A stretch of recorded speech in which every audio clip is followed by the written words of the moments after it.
What's up, young man? Why are you looking troubled? Not much. I was just watching this documentary on the Russia Ukraine conflict.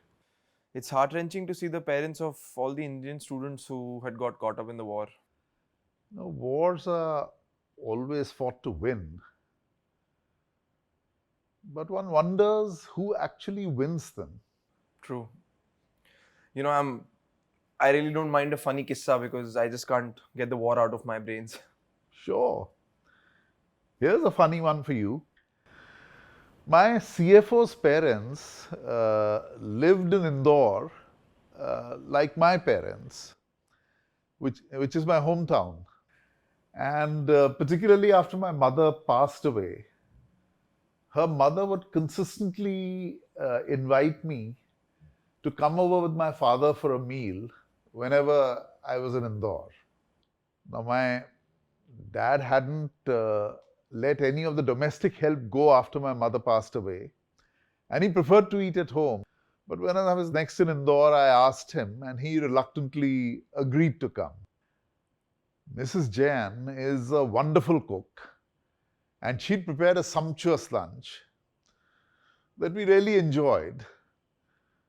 And as is normal in many Indian homes, she didn't join us immediately, but only halfway through lunch, basically after ensuring that everything was going tip top, and turned to my father and asked, Mr. Sharma, who looks after you? So my 80-year-old father sat up in his chair and said, Mrs. Jain, I have a staff of 12 and I look after them. So let me tell you how he used to look after his staff. With his socialist heart, he had retained all the domestic staff that was there in my mother's time.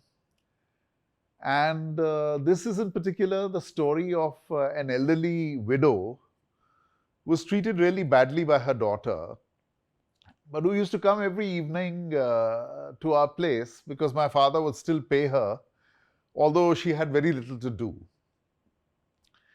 Now, every time I'd go to Indore, I'd take a couple of bottles of scotch, Johnny Walker Black typically, one for my father and one for my Chachaji, who had been my headmaster at school.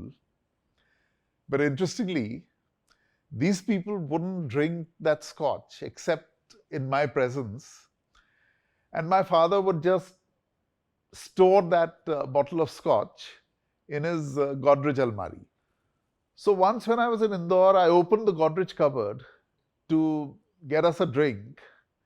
And this time, apart from the Johnny Black and the Peter Scott, I also saw a bottle of Aristocrat. And that irritated me because Aristocrat is a cheaper whiskey. So I protested to my dad that on the one hand, he says that his pension is very generous and he doesn't know how to spend it. But on the other hand, he's now buying cheaper whiskey, and that too when he never has more than a half drink. There was no response, no change of expression on his face. But I was irritated, so I persisted, and now a smile broke upon his face. And he said, Beta, it so happened that one day I didn't go to the club to play bridge. So I sat down with my drink when the same lady arrived from the kitchen with a steel katori and said, Saab, mujhe bhi de dijiye. So I poured her a little drink, and gatak, she gulped it off and went home. The next day, when I sat down with my drink again, she appeared again with a steel katori. Again, I served her. And again, gatak.